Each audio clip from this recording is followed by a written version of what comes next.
Hello, I'm Eric Wiseman, Interim Commissioner of DPW. I'm calling today's Traffic Commission meeting to order. The time is 5 p.m. Pursuant to Chapter 2 of the Acts of 2025, this meeting of the Traffic Commission may be conducted via remote participation. We will post an audio recording, audio-video recording, transcript, or other comprehensive record of these proceedings as soon as possible after the meeting on the City of Somerville website and local cable access government channels. Our meeting ground rules are: listen to the other side, focus on issues, not personalities, avoid questioning motives, and be polite. Jackie, could you please call the roll? Yes. Chair Weissman, Yes, here. Counselor Said, Here. Lena Webb, Here. Assistant Chief Tierney, Here. Lieutenant Holland, Here. and that's 5 present. We have a quorum. Thank you. Jackie, could you please read item 1? Yes. Item number 1, approval of the minutes from the February 12th, 2026 Traffic Commission meeting. Any discussion? Hearing none. Jackie, could you please call the roll? Yes. Counselor Said, Yes. Lena Webb, Yes. Assistant Chief Tierney, Yes. Lieutenant Holland, Yes. Chair Weissman, Yes, and that's 5 yes, and the motion is approved. thank you. Or the item is approved. Hey, thank you. Jackie, could you please read item number 2? Yes. Item number 2, Bow Street curb use changes. 2A, regarding the curb on the north side of Bow Street from approximately 108 feet east of Bow Street Place to approximately 173 feet east of Bow Street Place, request to convert the existing MBTA bus stop to 2-hour parking except by permit 8 a.m. to 2:30 a.m., permit parking only 2:30 a.m. to 8 a.m. 2B, regarding the curb on the south side of Bow Street from approximately 182 feet east of Bow Street Place to approximately 286 feet east of Bow Street Place, request to convert the existing 2-hour parking except by permit 8 a.m. to 2:30 a.m., permit parking only 2:30 a.m. to 8 a.m. to 3 metered spaces from 8 a.m. to 8 p.m. And item 2C, regarding the curb on the south side of Bow Street from approximately 0 feet east of Wesley Park to approximately 85 feet east of Wesley Park, request to convert the existing 25-foot 7 a.m. to 5 p.m. loading zone and 3 metered parking spaces to an 85-foot 24/7 loading zone. I believe we have city staff here to discuss or to present this item. Yes, Chair, good evening. Thank you. And through you, good evening, Commissioners. Brad Ross, and I serve as Director of Mobility and OSPCD for the City of Somerville. I'm joined by a couple of mobility staff here for a couple of your agenda items this evening. This agenda item, Chair, will focus on how the city can modify curb regulations given changes to MBTA bus routes in the Union Square neighborhood. Commissioners may know that Route 85, which has historically served the Spring Hill neighborhood, is being changed as part of the MBTA's long-range plans. These changes offer really important access opportunities for our residents, our workers, our visitors. We believe will help us get more people moving where they need to go without driving and ultimately reduce congestion in these neighborhoods. But as the bus stops in and around Bow Street are no longer needed for Route 85, our staff have been working with local business community to make sure that that curb use can serve needs with loading zones and other business-friendly parking regulations. So if it's okay, Chair, I'd love to introduce Greg Hannafin, who has served as a PM for mobility staff on this issue. Thanks. Thank you. Through the chair, my name is Greg Hannafin, transportation planner with the mobility division, and I'll be presenting on this item. I have some slides. Jackie, do you want me to pull them up myself? Yeah, if you want, I'll stop sharing. You should be able to share. Okay.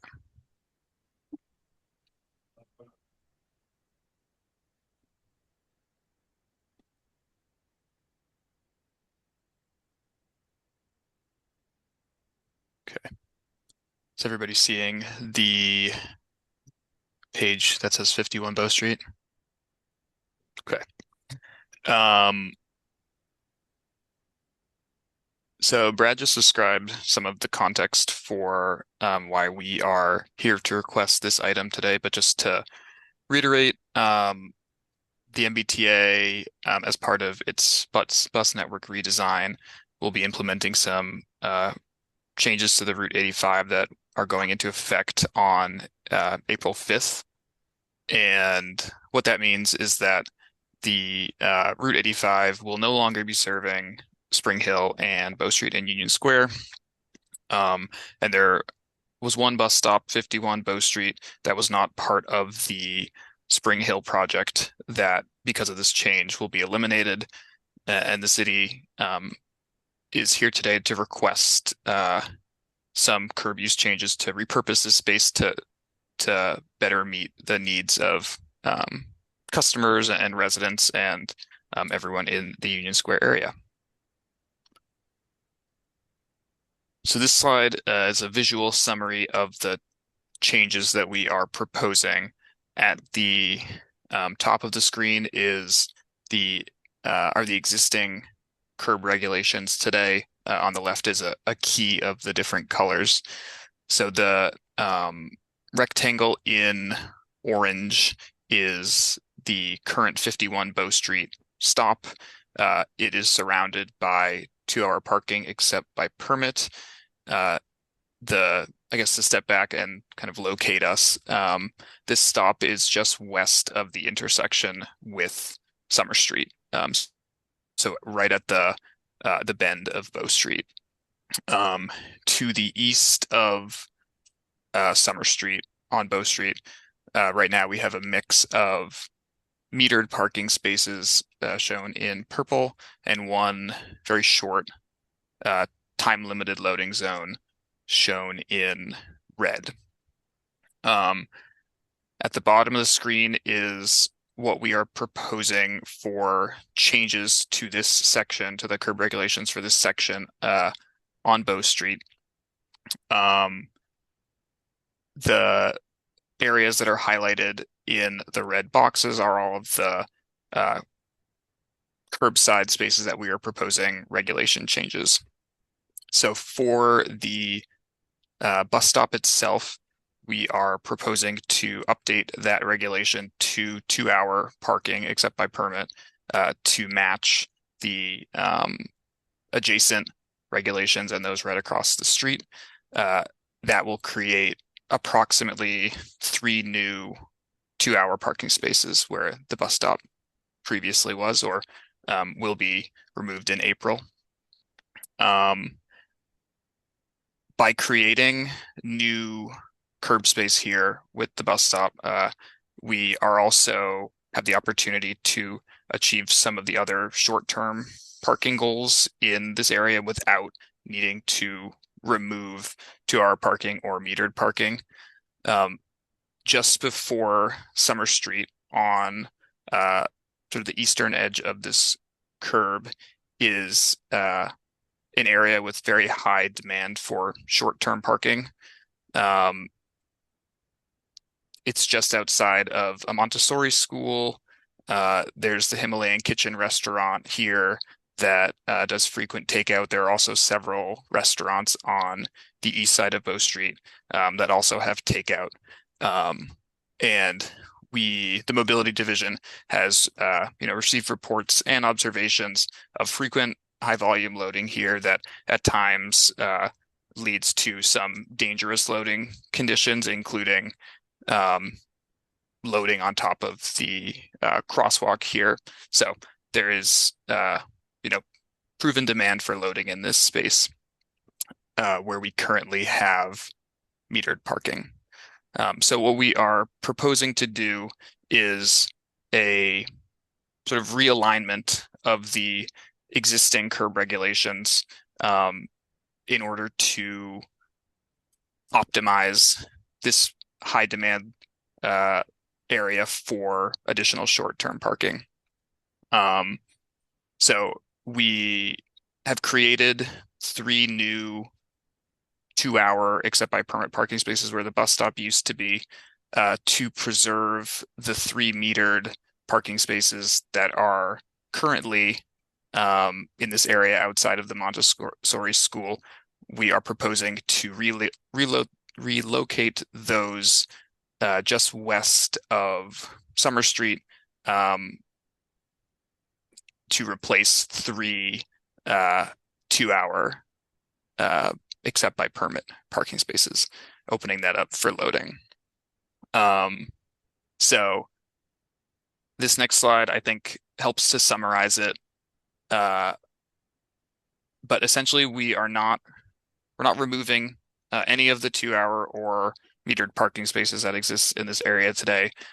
Just reconfiguring where they're located in order to open up new short-term parking in a area of high need. We've shared this proposal with the Union Square Main Streets, and they are supportive of it and are helping us to communicate these changes, these proposed changes to the businesses in this area. And with that, I'm happy to answer any questions. Thank you. Any discussion?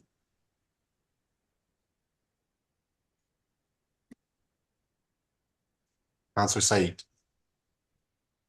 Through the chair, I have no questions. I just want to express how thrilled I am to see a loading zone in the area.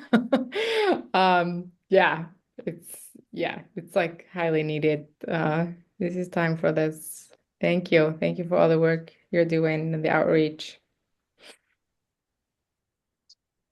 Commissioner Webb. Thank you. I'd also like to make a comment about this specific area. Right now, it's rough when it comes to the bike lane is not marked. It's very like the actual Bow Street conditions are kind of maybe hopefully in flux right now. It seems like there's like patches and like the bike lane is not like terribly demarcated right now. But that curve, will echo what Councilor Said said about having a loading zone specifically in that place. I really am happy about that. It's a tough place to come around. One concern that I have that this is not part of this plan. So this is just a general thing when I'm thinking about that bus stop and now the parking there too. During this blizzard and during the snow emergency, I was on an 87 bus that was stuck on Bow Street because the parking was haphazard because of the snow. So that's a very tight space to begin with. I think that I see that extra block of green and see that as like more opportunities for like potentially people just parking the way one does, not like precisely like you kind of park how you can, right? But just it's a tight spot. So I hope that bigger vehicles like will be able to get through there now that that bus stop is sort of like that space is going to be taken up. So but overall I'm very supportive of this. Love to see changes on Bow Street, lots of businesses, lots of destinations there. So love to see it being focused on and improved.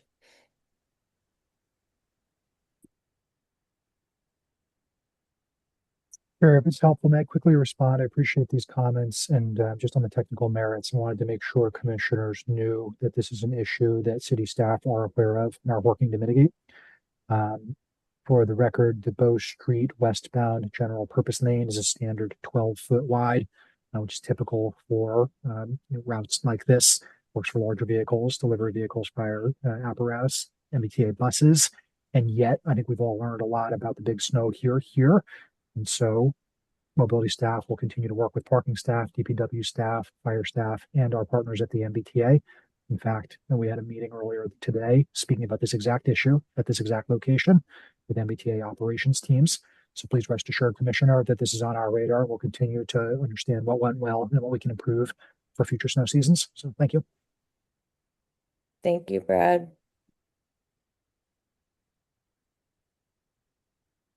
Any further discussion? Okay, Jackie, could you call the roll, please? Item 2. Yes. I'm just going to put the item back up on the screen. Okay. Counselor Said, Yes. Lena Webb, Yes. Assistant Chief Tierney, Yes. Lieutenant Holland, Yes. Chair Weissman, Yes, and that's 5 yes, and the item is approved. thank you, Jackie. Could you please read item number 3? Yes. Item number 3, curb regulation requests for the Washington Street at Merriam Street project. 3A, regarding the curb on the north side of Washington Street from 200 feet east of Washington Terrace to 5 feet east of Washington Terrace at 197 Washington Street. Request to convert 95 feet of metered parking and 100 feet of 15-minute parking to 25 feet of accessible parking and a 110 feet loading zone from 8 a.m. to 2 p.m. that becomes metered parking from 2 p.m. to 8 p.m. 3B, request to remove the westbound bus stop on Washington Street at Washington Terrace. Item 3C, request to remove the eastbound bus stop on Washington Street at Merriam Street.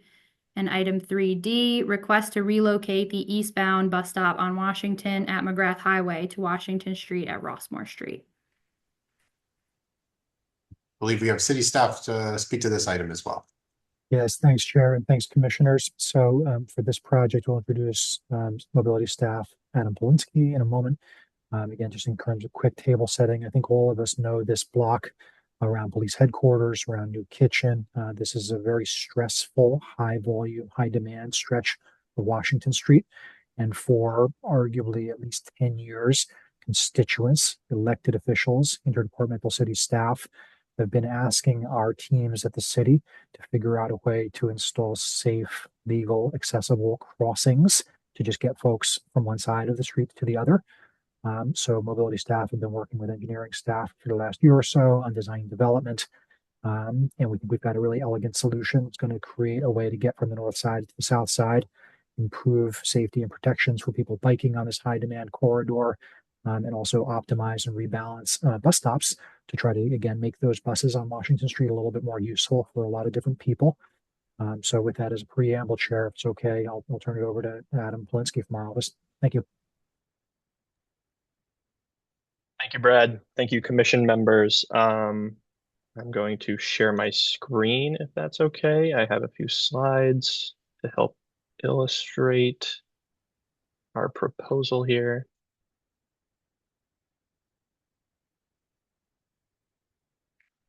All right, can everyone see that? Great.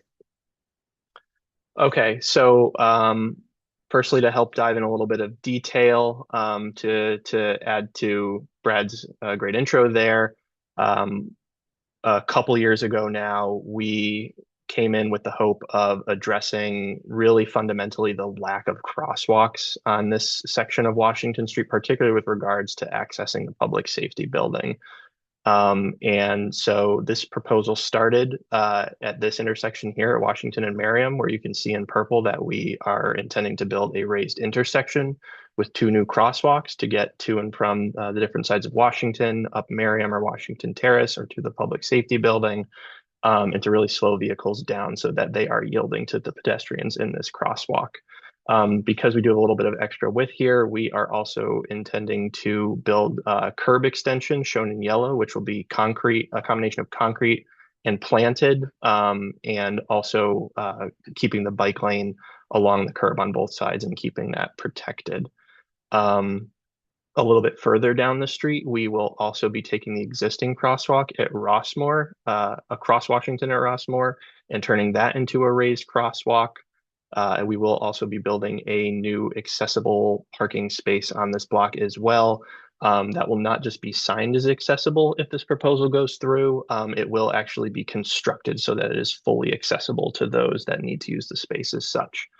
All of the crosswalks, or sorry, all of the sidewalks and all of the paving within this stretch that you see on the screen will also be redone as part of this project. And we will be shifting around some bus stops as well, which I will go over more on the next couple slides. So for the Traffic Commission's edification, here is the existing suite of curb regulations on this stretch of Washington Street. Washington Street going from left to right. You can see Washington Terrace and Merriam on the left, and then McGrath Highway over on the right side. There isn't a ton of parking on this stretch currently. There are a number of bus stops shown in yellow. They're actually quite close together, which is part of the reason we're coming to you all to propose consolidating them. We've got some 15-minute parking in a loading zone. We've got some metered parking. We've got a few 2-hour except by permit spaces, but there's also there's a number of driveways and a lot of places where we don't have the width to have parking currently. You can also see some authorized vehicle parking only, which I believe is mostly used by the Somerville Police Department at this time. So now I've overlaid our proposal here. Item number 1 is the request to sort of mix this block up a little bit. We will need to take a couple of these spaces to build that raised intersection that I described in the new crosswalks. But rather than having some metered and some 15-minute parking, we're actually essentially going to combine those regulations. This was something that we discussed internally within mobility, also worked with our parking department on, because they have PCOs out on the street that are regularly observing things here. We talked to Union Square Main Streets as well and made sure they were in the loop on this project, didn't have any concerns with this proposal. So we're hoping that this ultimately works better for all the various uses in this area. And so that will be a loading zone, essentially combined loading zone that functions from 8 a.m. to 2 p.m. and then converts to metered parking in slightly longer term, or has the ability for longer term parking to take place from 2 p.m. to 8 p.m. In addition to that accessible space that I also described on the last slide. The second proposal is to remove the bus stop on Washington Street at Washington Terrace, and the third is to remove the bus stop on Washington Street at Merriam. This is a pair right now, and they're very close to the stops off the page in Union Square to the left, as well as the stops over here on the right side of the page. And so our proposal is to get rid of those, create better stop spacing in the area. The MBTA is fully on board with this and is ready to make these changes when this project enters construction, hopefully this spring, and pending the commission's approval. And the last piece here is for this stop that is currently right at McGrath, which is very challenging for buses to get through given all the queues that back up on this stretch from McGrath, moving a little bit further back, and then also putting it right near the crosswalk that will become raised at Rossmore. And just to illustrate what that actually produces in terms of the proposed and potential future regulations, here is what that would look like. So we're not changing anything up near McGrath in terms of parking. We would remove one of the 2-hour spots here to make sure this bus stop has room. Like I said, where there will be the loss of 2 spaces to create the new intersection here and the new crosswalks, but the remaining will become this new loading zone and metered parking regulation that changes based on time of day, the new accessible spot, and then the new bus stop pairing here. And I will end that with just the language that is included in the agenda for this proposal. And we'll turn it back to the chair. Thank you. Thank you, Adam. Any discussion?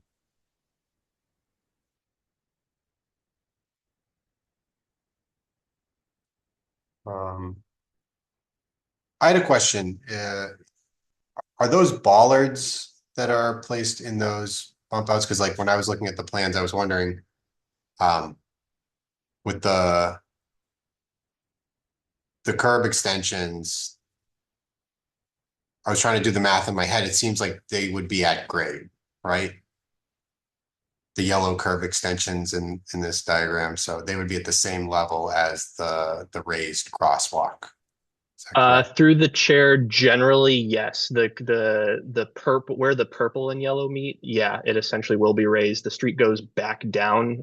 So like kind of at these points here on the right side, that there will be separation there, but that is generally the intent of the bollards, yeah, is where you essentially could, as a vehicle, drive off this and onto some of these sidewalk spaces or into the bike lane. It's to prevent that type of behavior. What sort of material is planned for that? For the bollards, Yeah. Are we concrete filled with, I believe, metal casing. I don't know exactly what Okay. kind. I can picture them. Thank you. Yeah. And then one further question. The accessible parking space, the ramp to the sidewalk, where is that ramp? That is right here. You can kind of see there's like a different, slightly darker shade here. These are those tactile warning pads that you usually see crossing the street, right? And there's there's going to be a blend of like the sidewalk may dip down slightly here, and this will sort of ramp up as well to make sure that we're meeting all of the necessary grades for accessibility, but also that it's is minimal impact to pedestrians walking up and down the sidewalk as well. All right, thank you. And Chair, if I'm reading between your questions, well, I think it's worth observing that these are project details that have been used on a couple of different recent city projects. City's engineering division supervises construction, but mobility division leads the design effort, and we work with a variety of our operational partners, including fire, DPW, parking, and many others to try to fine tune all of this complexity. And so to your questions about bollards, Chair, I just think it's important to note that we all know the great Rebecca Wright, who supervises our construction, and she is always working with our general contractors to make sure that if field engineering decisions require small modifications of a bollard placement, 6 inches, 12 inches here or there, to make sure that fire apparatus, garbage trucks, etc., can navigate these spaces smoothly. Those are all parts of our standard process going forward. So again, thanks for those questions. Yeah, thank you, Brad. I was also just thinking of maintenance of the final design. Any other discussion? Councilor Said. Thank you through the chair. Not a question right now, but just wanted to ask Director Rawson or Adam, what is the process from here, from like today, this informational meeting? Can you remind us until the next time this item comes before this committee for a vote? Chair, for you, if I may, Councilor, thanks for the question. So although our standard operating procedure, as commissioners know, is to bring larger scale projects like the later one on this agenda, the Elm Beacon Connector, to you all for an informational meeting, and then for a subsequent meeting requesting a decision. Smaller scale projects like this one sometimes are brought to you requesting a decision. So this is not an informational item. We welcome your questions and your feedback, but we are hoping to secure your approvals this evening. This project is fully funded, and a contractor is on standby to begin construction this season, pending some of these approvals. Yeah, thank you, Director. I think I asked this question about the wrong item. I have the agenda open in 2 places. We are still on item 2, yes. So apologies about that. Yeah, so this is for approval. But if you could address this question for the next item, that would be great. Thank you. Commissioner Webb. Thank you, Chair. To the team involved in this, I just want to say this is a really needed improvement. There's really nowhere to cross. To the left, there's also like a very sharp turn where people can't really see. You're basically inviting the quote unquote jaywalking behavior as the current condition. And it's, it just needs a dedicated space to cross. And your team is not just like striping in a crosswalk, but putting in really nice infrastructure that serves like many purposes while doing this. So thank you for addressing the basic need of crossings, but also doing it in a way that like opens the door for a lot of other improvements just like directly in the area. I supported this once, I will support it again. Thanks so much.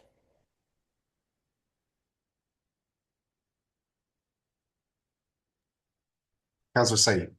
Yeah, I was just gonna add through the chair. Yeah, my thanks to the whole team. This is an area many of my colleagues have been asking for improvements in this area. So I'm sure they'll all be excited, like I am right now, about these improvements. Thank you.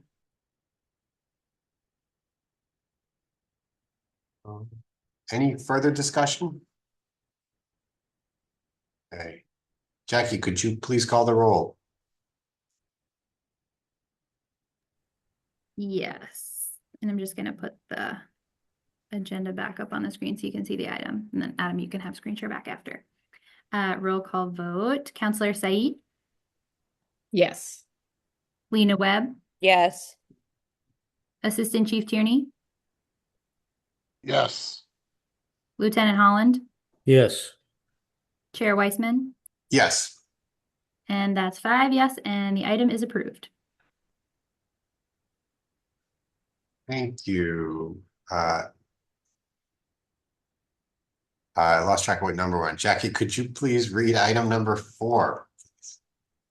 Yes. Item number 4, informational item regarding the Elm Beacon Connector project.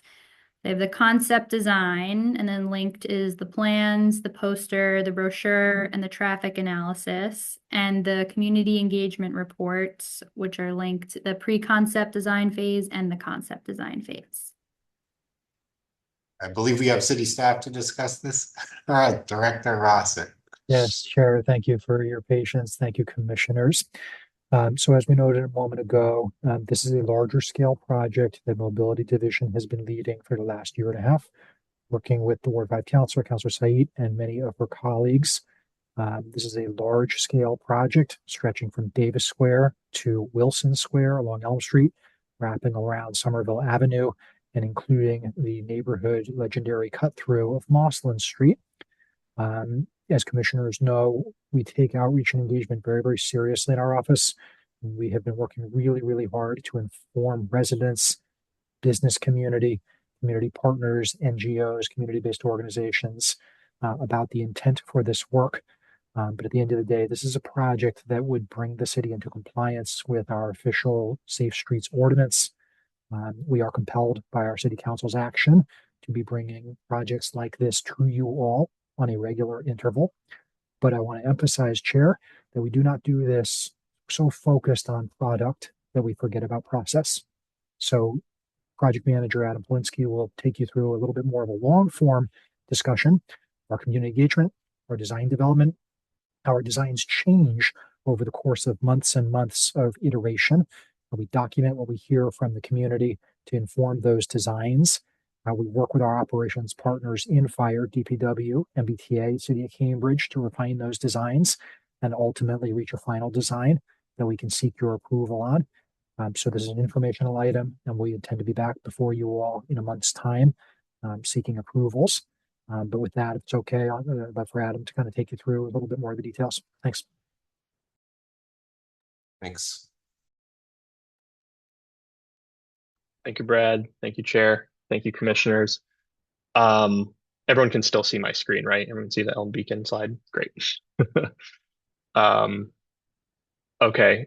Appreciate the introduction again, Brad. You've set the table well. So I think some of this will sort of just be reiterating what Brad has already described for the commission. But as a little background for this project, I wanted to start by kind of giving an overview of the limit of work.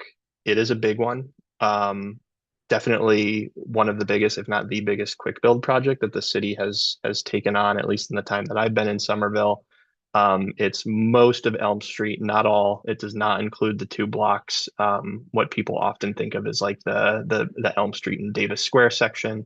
It starts just east of Russell and Cutter, extends all the way down to Wilson Square, includes Somerville Ave nearest to the city line with Cambridge near Porter Square, and then all of Mossland in the top section of Beacon Street, hence Elm Beacon Connector.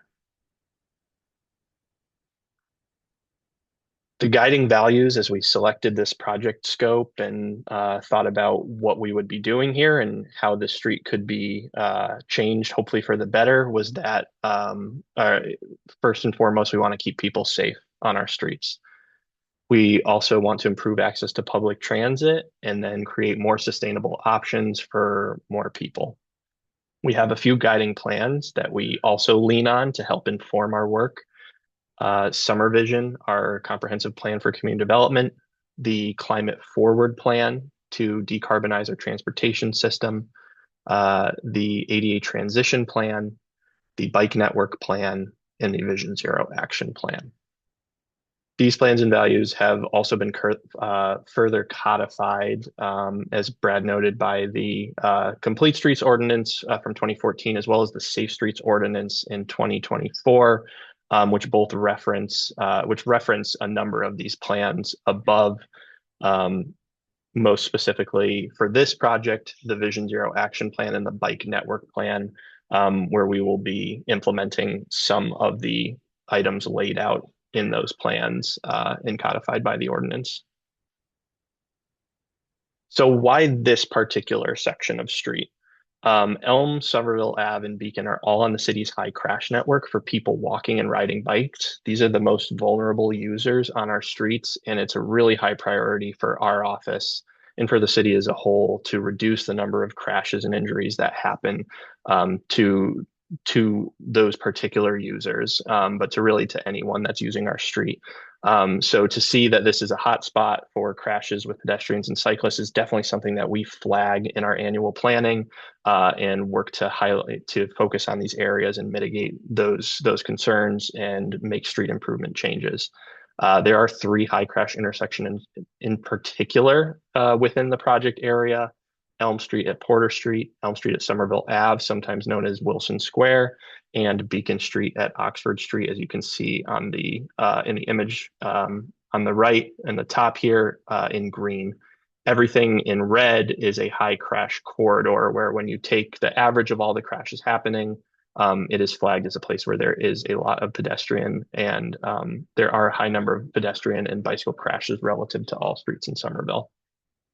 So in addition to some of these concerning crash trends in the bike network plan, Elm Street, Somerville Ave, and Beacon are all designated for protected bike lanes in both directions. And then Mossland is designated as a low speed and low volume neighborway. Elm and Somerville Ave are actually both part of the bike network plan's priority network, which we are mandated to complete by 2030. So that's sort of the background and how we chose this project and how we started this process about 1.5 years ago at this point. So now we'll go into, once we actually kicked off, what happened, and we'll start by talking through a summary of the community engagement.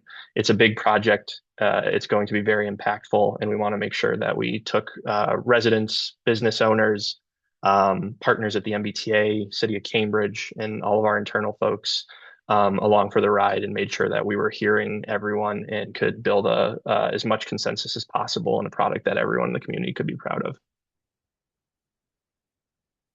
At the pre-concept phase, so before we had any actual design plans and really just some ideas for what we needed to do and what we wanted to do, which was back in fall 2024, we hosted a series of different events and provided a number of different outreach opportunities that were specifically public facing. We had a virtual kickoff community meeting back in September of 2024. We had a number of specific outreach events where we, for example, just showed up what we call a pop-up at the intersection of Beacon and Somerville and just talked to people walking by. And a lot of them weren't aware of the project. And so people that are, sometimes showing up in some spaces aren't showing up in others, and we can catch those people and get them plugged in. We showed up to larger citywide events and tabled to help promote this project as well. We got feedback specifically from our committees, from the Bicycle Advisory Committee in particular in November 2024. We know that these projects can often really acutely impact businesses as well. And so we targeted a lot of our resources to individual outreach efforts with business and community organizations along the corridor.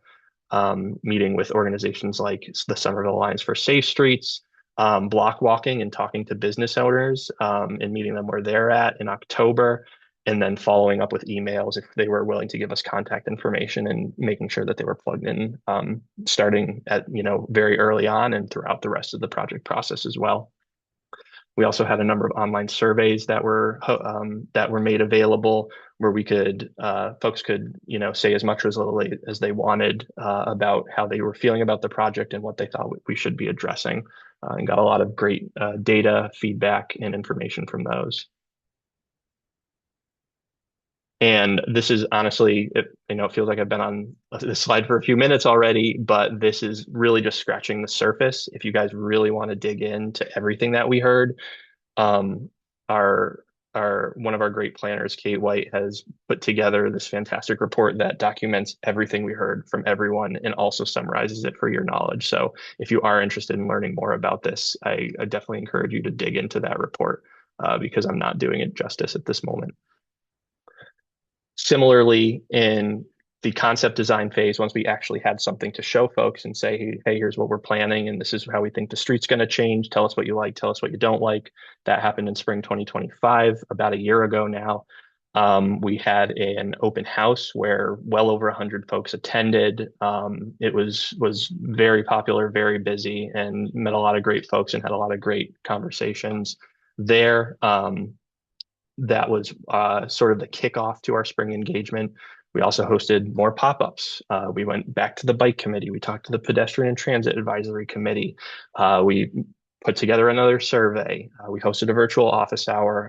We really tried to do our best to give people as many opportunities, whether it be virtual, in person, planned, unplanned, MBTA bike committee, like as many opportunities as possible, and try to meet people in as many spaces as we could to hear what they were saying. And again, we put all of that into our concept design community engagement report, which has all of that same information, everything we heard, summaries of everything we heard, and how we tried to make sense of that all and what we could what we could use to improve our design.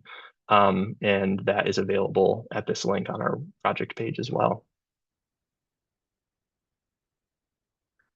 These next couple slides were really more intended to provide you all just a flavor for what we heard. It's near impossible to actually put all of the feedback that we hear into a cohesive, like, this is what the community is saying, because I think we all know that there are folks who say we will, we love this, do it tomorrow, and then folks who don't want to change anything to change it all. And we fully acknowledge that, right? We can't say that there is consensus or this is the community has all agreed and everyone has this opinion.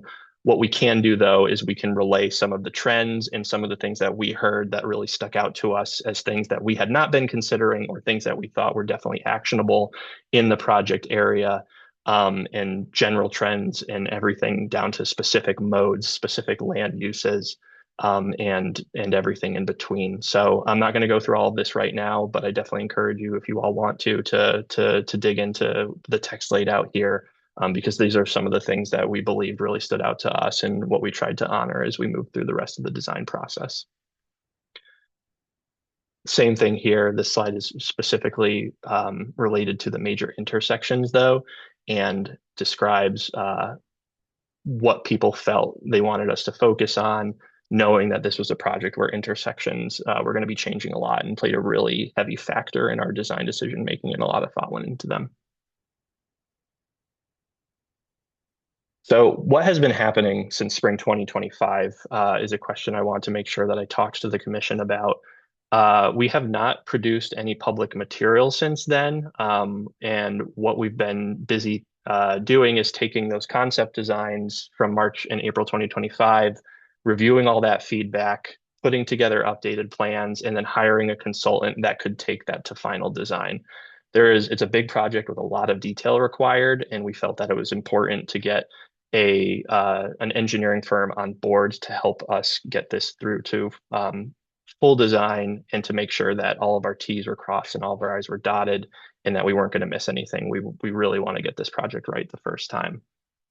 All of that feedback ended up resulting in the development of a 75% design. which we completed last fall, and took those to the following departments for further review: fire, parking, DPW, IM engineering, and PSUF, who we work with pretty regularly on all of the projects that mobility leads, as well as the city of Cambridge, because a lot of this project is very close to the city line, and there are a couple of intersections in particular, like Elm Street and Beach Street, that we are requiring the city of Cambridge's support to help us make some of the design changes that we want, as well as the MBTA, who for any transit corridor are also a key partner for us. So when we went out, the new design that we developed for them had a number of changes. We really want to dig into things like fire turning movements. So we spent a lot of time developing turns in and out for fire apparatus, make sure they're not hitting flex posts that we're proposing, talking through exact bus stop locations and bus stop lengths, making adjustments to traffic signal timing and the phasing that we're proposing, and making sure that we're balancing all the various needs, because our very small intersections in Somerville there's a lot asked of them. And so we really want to make sure that all of those details are in good order, and then making sure that we've got all the dimensions right. I was talking with DPW as recently as a couple of weeks ago about using a 3-inch wide post versus an 8-inch wide post to make sure that their plowing operations were as easy as they could be, given some of the tight dimensions here. So given that we were really focused on a lot of those specific details and that the fundamental design had not changed significantly, we have not brought that back to the public and have been focusing on coordinating with these internal partners and kind of moving that design process along. It's also worth mentioning that as we were having these conversations and working through this feedback and talking through how to solve the myriad of problems on this project, we were able to increase the scope. And a few of the things in particular that we were able to do were to add the intersection of Somerville Ave at Craigie Street, where we're going to be proposing some flex posts and some new markings to hopefully make that a little bit more sane than it feels today for most folks. Through our separate engineering annual sidewalk and repaving reconstruction effort, we will also be able to add a raised crosswalk across Elm at Cherry. We very strongly prioritize safety improvements and constructed changes in traffic calming at schools. And that felt like a really obvious fit to us, and was something we heard a lot from the community, as well as building an accessible curb ramp at the Elm and Beach intersection. So I'm now going to go quickly through the design that we presented to the community in March. Since we have not yet released the latest designs to the community, these are just going to be an opportunity for me to familiarize the commission with what the bones of this project are, knowing that we are working to finalize that design, and we'll make sure that you all have the latest version ahead of the vote in April that we intend to bring back to the commission.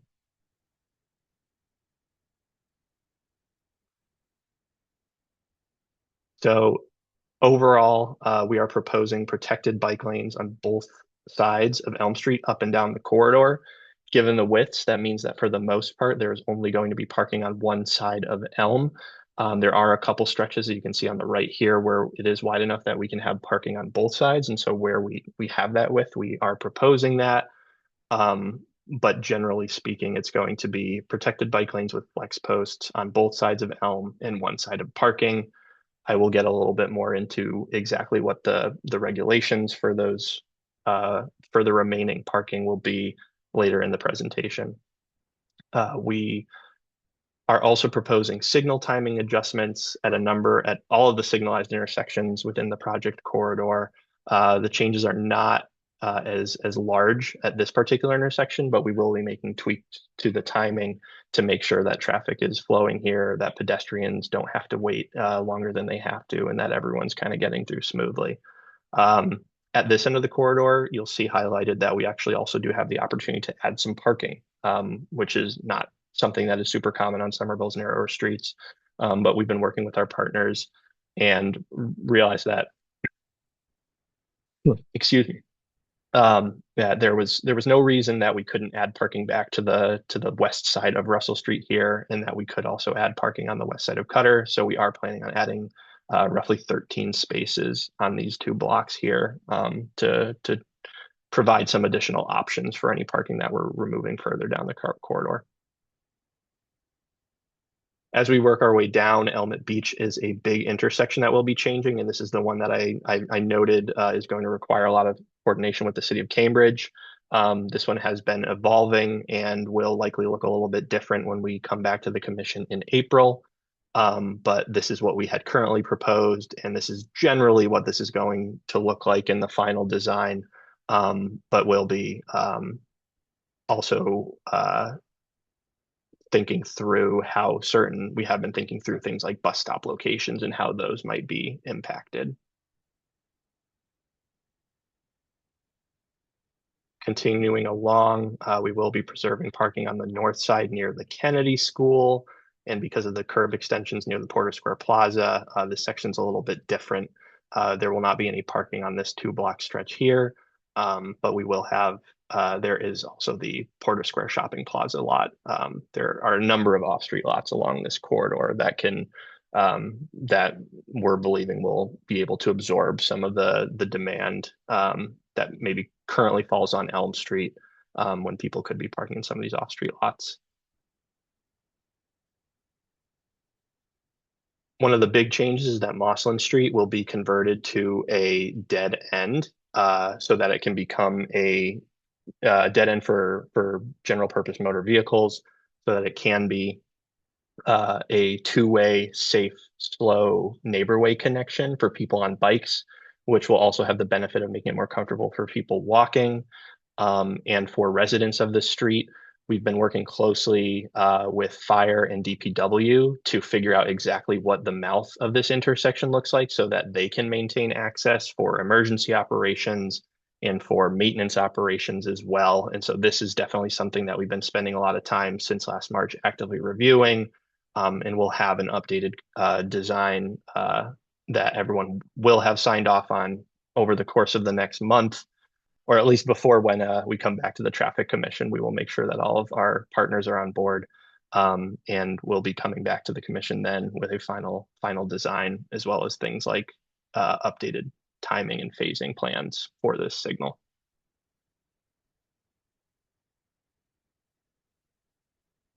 Some of the bigger traffic changes as a result of the Mossland Street change will occur down here in Wilson Square, and as well as at Somerville Ave and Beacon Street. And so we have been spending a lot of time thinking through exactly what that phasing and timing look like. And we'll be able to submit final signal plans as well.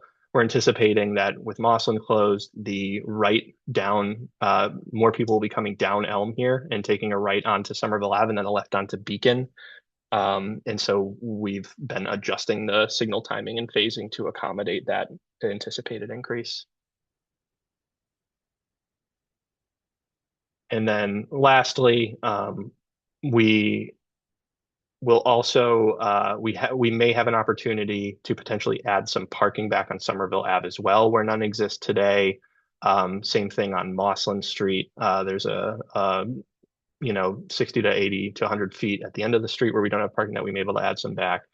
And then, as I mentioned, we will also be doing some pretty fundamental timing and phasing changes to accommodate the new traffic patterns and make sure that everyone is as safe as possible, but also moving as quickly as we can get them through the intersection.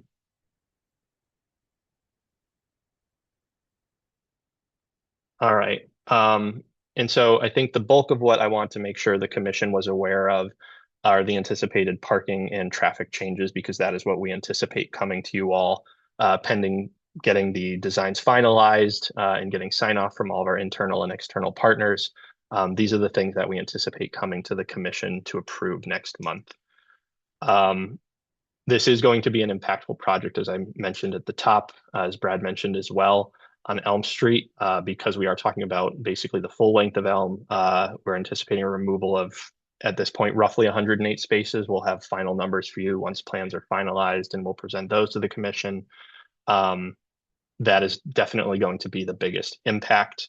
The rest of the streets will see some small number of either removal or addition of spaces. Beacon Street, we're currently anticipating removing 4 on-street spaces.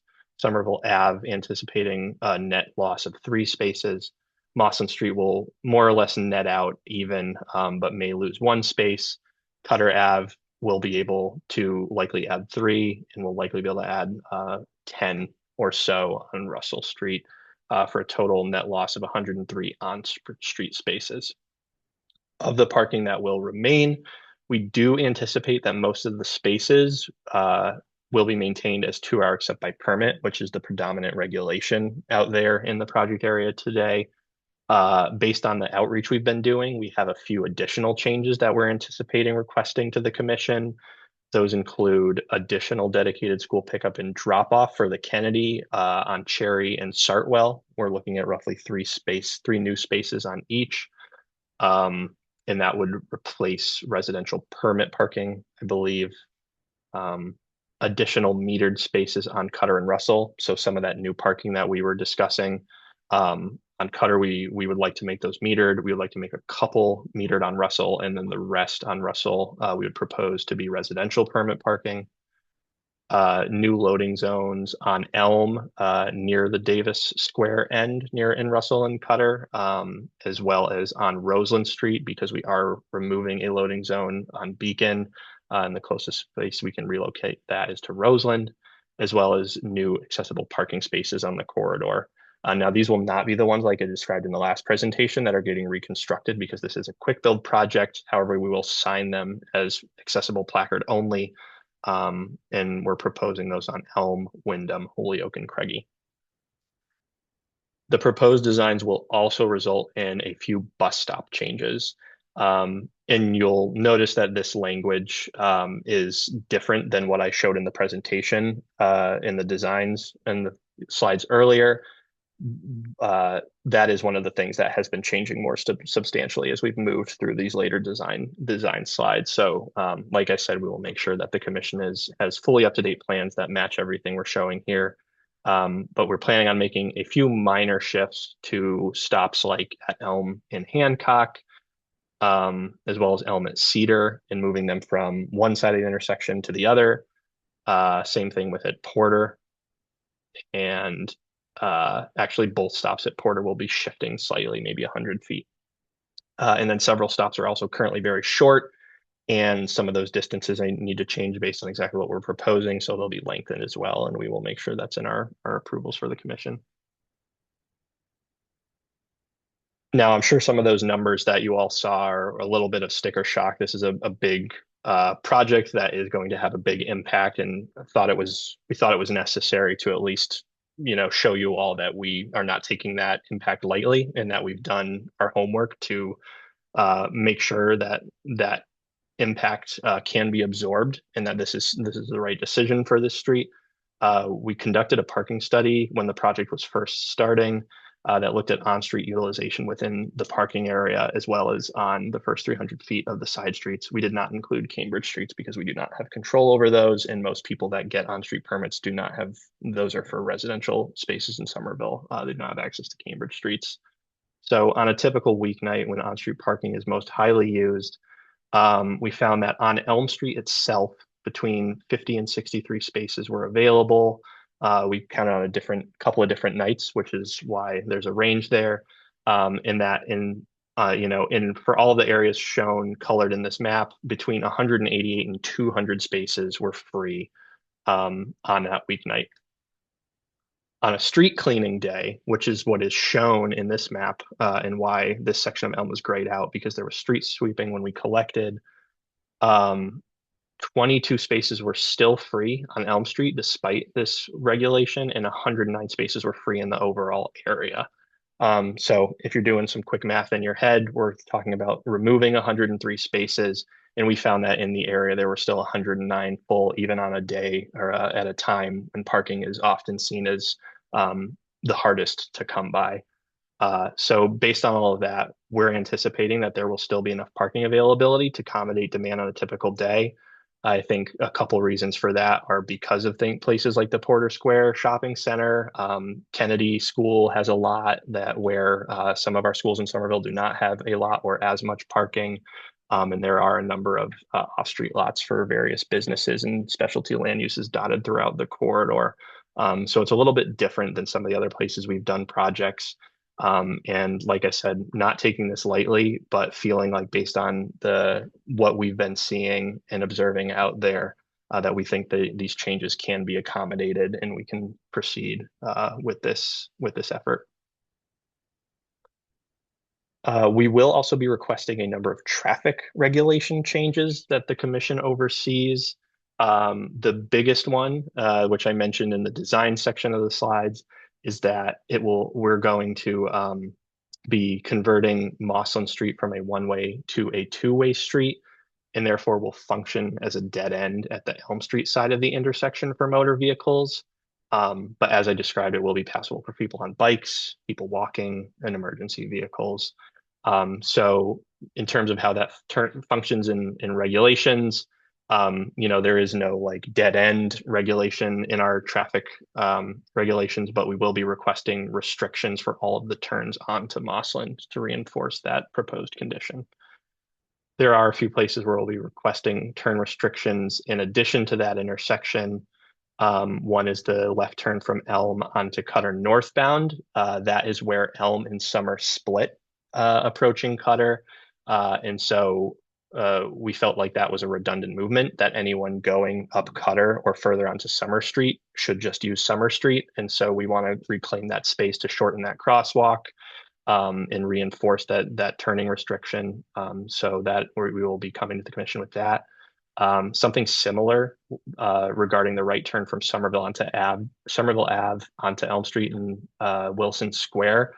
Vehicles wanting to make that right should use what we call the slip lane going from Somerville Ave, kind of at Craigie, onto Elm heading westbound, and that we would restrict the right if you decide you want to go right up to the signal into the intersection and take a right.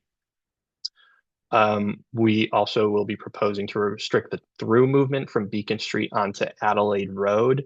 We've done traffic counts at this intersection and found that it is a very, very low volume movement. Only 2 vehicles were counted making that movement in a given day. And that is significantly going to simplify the ability to make changes at that intersection and improve safety, particularly for bikes taking a left from Beacon onto Somerville Ave. And will still allow access to Adelaide from either direction of Somerville Ave. We will also propose to come to the commission with no turn on red restrictions on signalized approaches where they don't exist in the regulations today. That is Elm at Somerville southbound, Somerville Ave eastbound at Beacon, Mossland southbound at Somerville, and Somerville Ave westbound at Mossland. The last traffic regulation change that we'll be requesting is stop signs for both directions of Elm where it meets Beach Street to support the safety improvements that we will be proposing at that intersection, and also to ensure that Beach Street traffic doesn't back up at certain times of day onto Mass Ave. That is definitely something that we were seeing in some of our initial traffic analysis results, and worked with the city of Cambridge to figure out a solution that could allow these safety improvements and balance the queues a little bit more. So it will result in a modest increase in delay for Elm Street vehicles, but we're talking like 100-foot queues, so maybe 5 or 6 cars at the worst times a day, but that will significantly reduce delay for Beach Street and make that more balanced.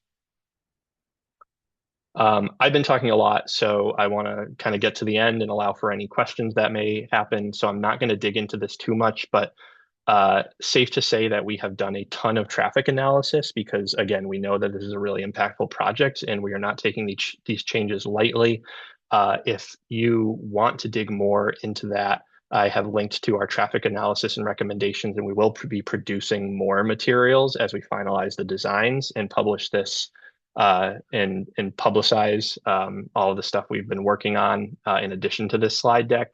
But the quick summary of what we've found is that by closing Mossland Street and doing some clever retiming and rephasing of signals, we believe that the increase that is going to happen likely in this little S from Elm to Somerville and Beacon can be accommodated without significant increases delay for any users.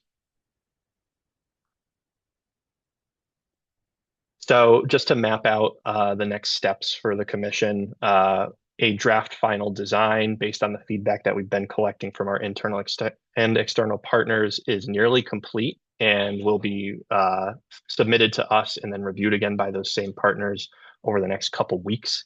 If there's any remaining feedback, including any questions or concerns that are raised by the Traffic Commission today, those will be incorporated into the final design, which we are expecting to have completed prior to the April Traffic Commission meeting and would be baked into any approvals that we request in April.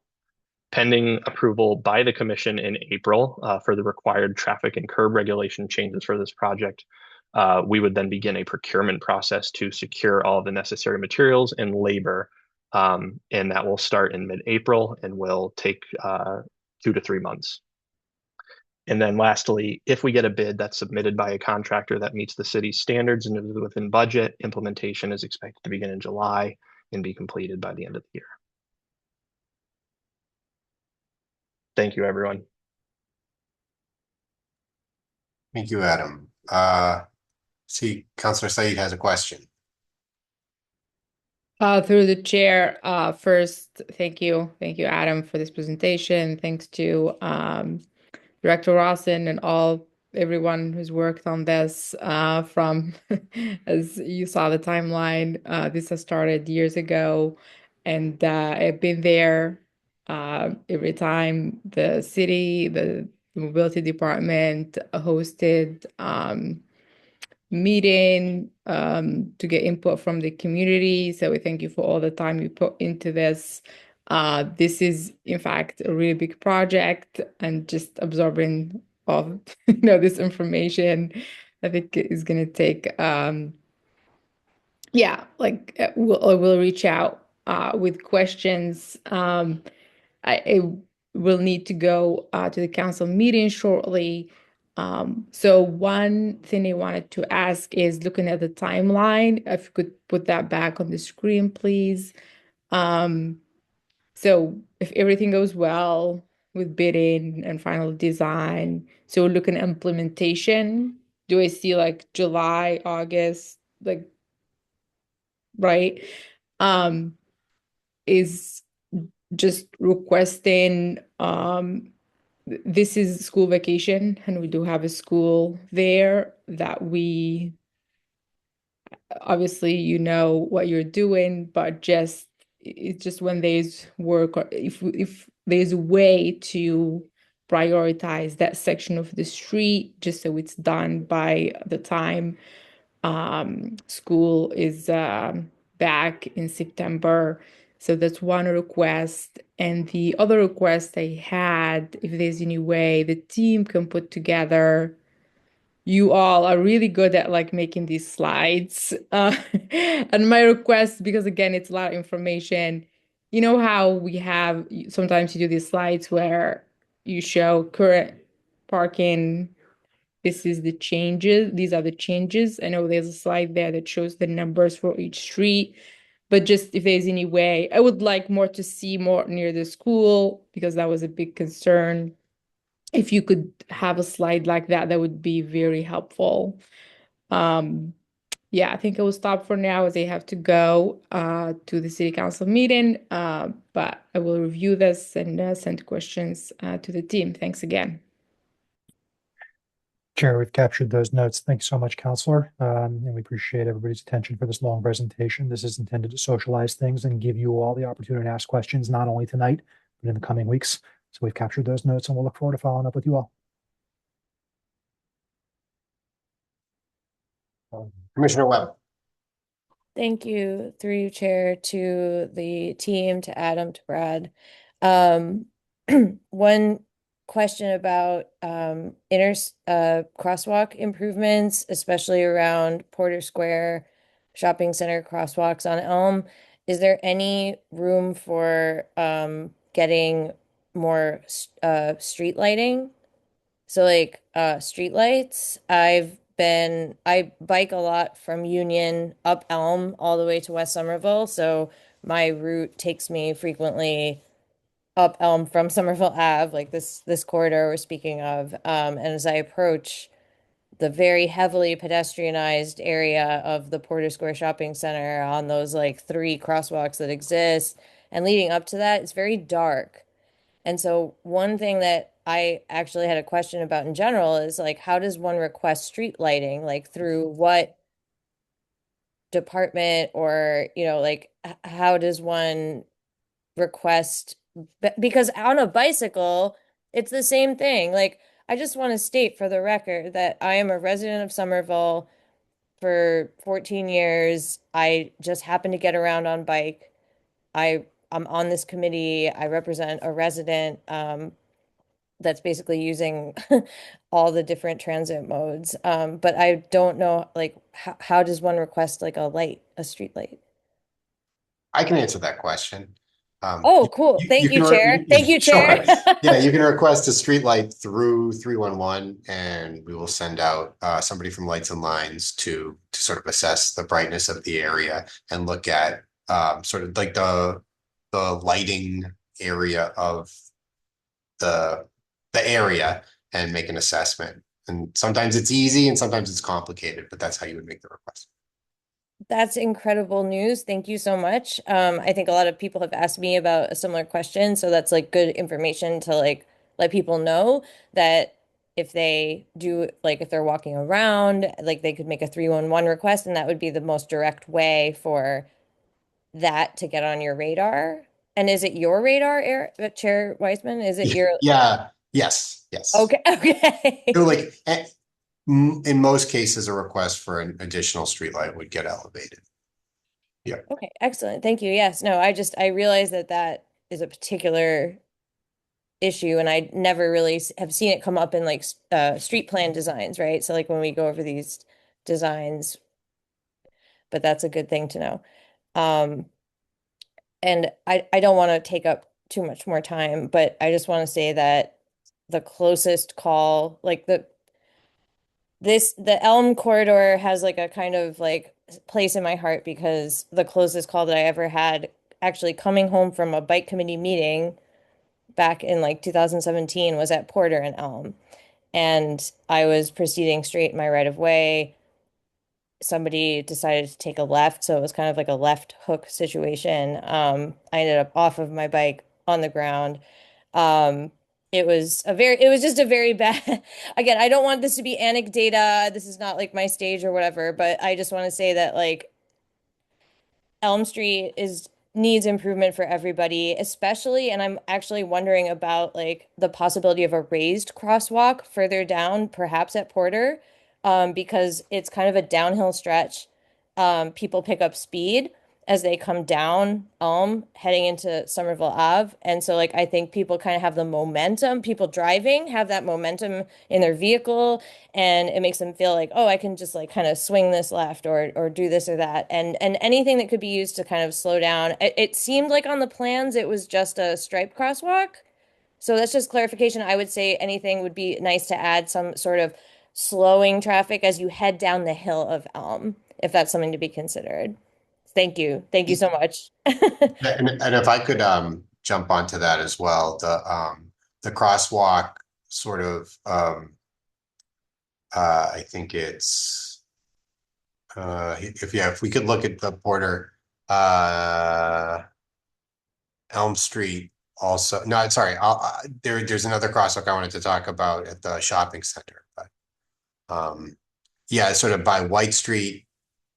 And yeah, the White Street crosswalk and the Hancock Street crosswalk. There's like a lot of action there, and a lot of people crossing. I think especially with that bus stop at Hancock Street. Through the chair, I can respond to that one I didn't mean to briefly. jump on her comment. Sorry. No, that's okay.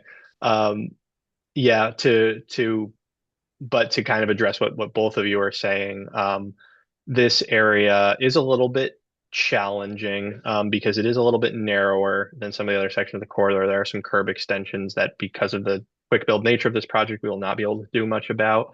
However, one of the things we are doing is this stop that's kind of between the two crosswalks does kind of make this whole, I don't think it helps the whole kind of chaos that tends to ensue here. And so we are proposing to move this to the far side of Hancock, and to hopefully clear up this space to have fewer things going on if passengers are unloading, particularly when they're unloading from the bus, that it's not happening in front of a bus or behind a bus, and that people's sight lines are blocked. And so we are definitely limited. There may be some influence in general traffic speeds from the raised crosswalk that we'll be adding here at Elm and Cherry. But we're definitely going to be leaning on smaller changes like that to the bus stop to hopefully make these improvements. I will also say that things like traffic calming are a little bit more challenging through a quick build, that we just don't tend to see as much impact from flex posts and markings as we do from actual constructed interventions like raised crosswalks and concrete curb extensions, right? Doesn't mean there's none, but it's not as high. However, we do take all of this feedback and we do then feed it into our annual reconstruction processes and have these conversations every year, whether it's from the public, whether it's from a traffic commission member, whoever the case may be, and we have these conversations and talk through whether or not it's a priority to focus some of our more limited construction budget on some of these improvements. So I'll just throw that in there as well. Chair, if it's okay, just one more quick point on this front. This is terrific feedback. And even if requested interventions that commissioners bring up tonight or constituents bring up with us are out of scope for these kind of lines and signs style projects, we still take note of them and we still look for opportunities to integrate them into other future projects, as Adam noted. And just to give folks a sense that it's not just another, 15 years. Our partners at the MBTA are proposing to triple the frequency of bus service on this Elm Street corridor over the next couple of years. It's actually one of the official endorsed high frequency corridors that's going to start to transform bus mobility and then vastly outperform the existing 87 service. We're super excited about it, but MBTA has capital resources available to it for sidewalk accessibility, for bus stop enhancements. And those are conversations that we're having with our partners at the T right now. Might be a couple of years before they mature. I just wanted to kind of honor what we heard tonight. Thank you so much. I just wanted to say I realize it's quick build, so I had no place asking for a raised crosswalk. But still just noting, I guess I feel like this corridor in particular, it was a very scary time that one time. So and I continue to traverse it constantly because I definitely use the main corridors. I use Somerville Ave, I use Elm, I use Holland, I use Broadway. I use the places where the businesses are and the most direct pathway is.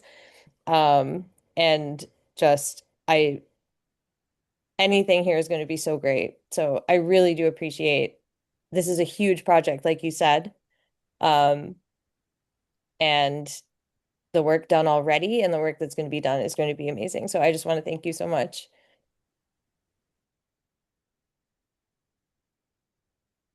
Does anybody else have questions? I have more questions, but I don't think. I had a question about signage of the slip lane. If people are used to the left turn on Somerville Ave, will there be signage sort of further east on Somerville Ave to direct them that this is the way towards, Davis, and this is the way towards, Mass Ave and Porter Square?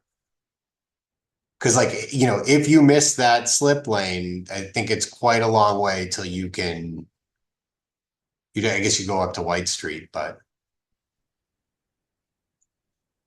Yeah, thanks for the question, Chair. That is something we have thought about a little bit and have not come up with great solutions for. I think we can take that feedback back and think through whether or not it is worth putting some kind of wayfinding signage here to make that a little bit clearer, or some kind of marking to show that.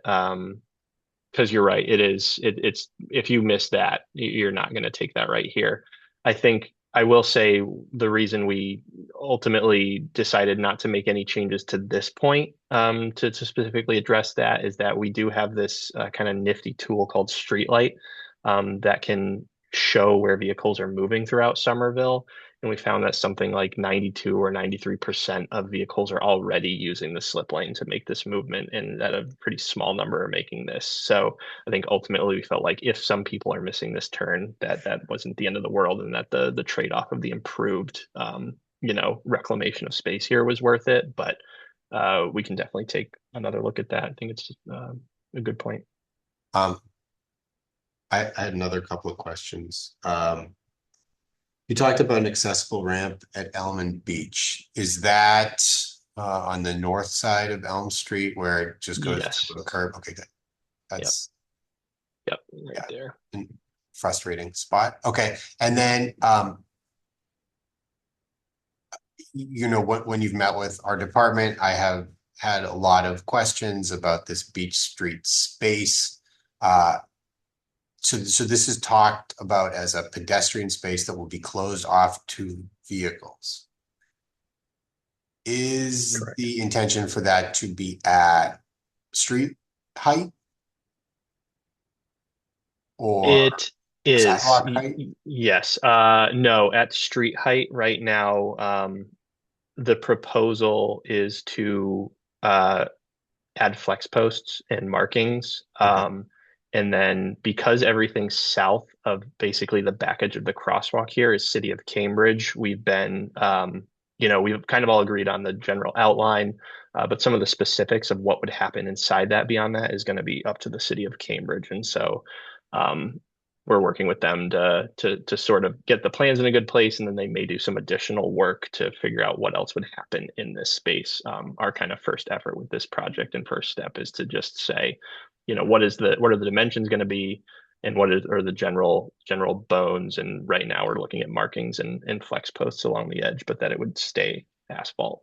Okay, so on that item, is there any commitment from the City of Cambridge to remove snow from that plaza area in the winter? Because I think there's a big risk for it to gather snow from the road, right? And people, like from plow trucks, people clearing off their cars and just snow falling there, and then just turning into a complete sheet of ice if people are walking on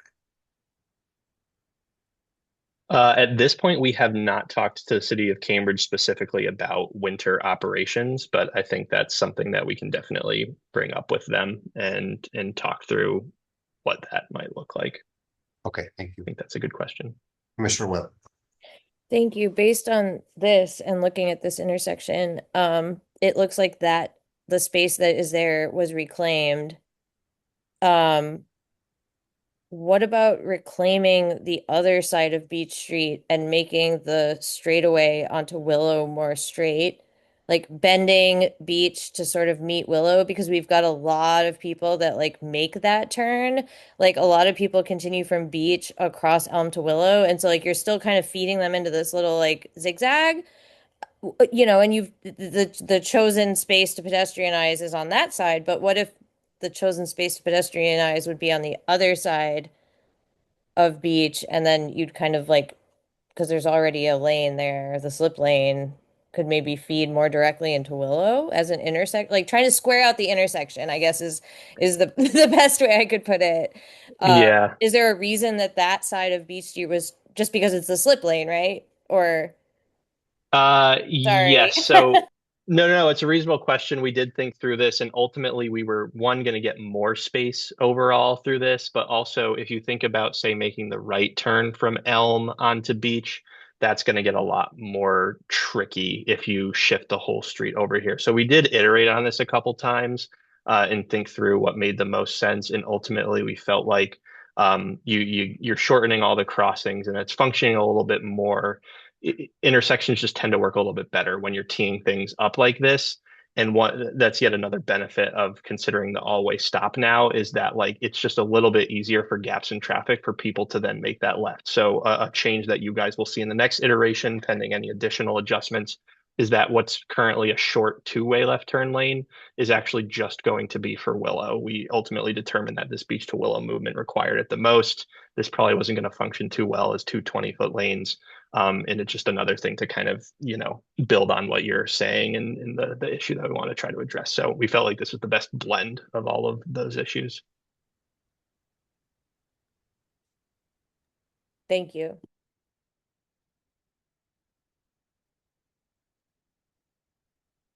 I have a question. Was there ever considered like a slip lane for bikes along Beach Street to Elm? So to keep bikes coming up Beach Street and onto Elm out of that intersection?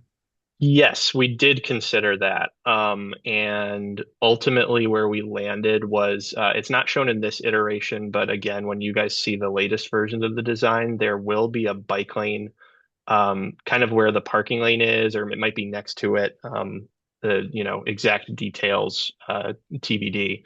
But where we landed was that if bikes go straight up beach, take this right into the bike lane here, and then cross here, that was just slightly further out of the way, but ultimately didn't require, the benefit was that it didn't require bisecting this space, that this could be fully plaza or fully pedestrianized, in that, you're getting a lot more benefit out of treating this more as a continuous sidewalk space, than having kind of two different bike routes, and that it wasn't that much additional effort to have a bike go up in here, maybe create a little bit more predictability for bikes too.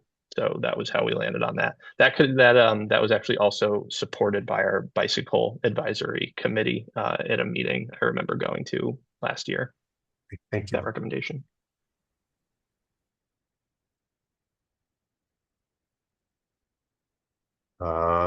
Any other questions or comments? Okay, hearing none, thank you, Adam and Director Rawson. Sure, Jack, thanks to you and thanks to the commissioners. We know that this is a lot, and although we post these materials in advance and give you the opportunity to read before the meetings, the live questions, and then the technical presentation is very helpful from our standpoint. If you all feel that different processes work better for you, look, we're here to help you. So we're always welcoming feedback from our commission. About 3-4 years ago, we started doing this two-part method. But please keep the questions coming, and if process improvements or additional information flow helps you all, we're here to lend a hand. So thanks so much. hey, Jackie, can you call the roll to adjourn, please? Yes. I believe Counselor Said just dropped off. So I will start with Lena Webb, Yes. Assistant Chief Tierney, Yes. Lieutenant Holland, Yes. Chair Weissman, Yes. and that's 4 yes to adjourn the meeting. Thanks, everybody.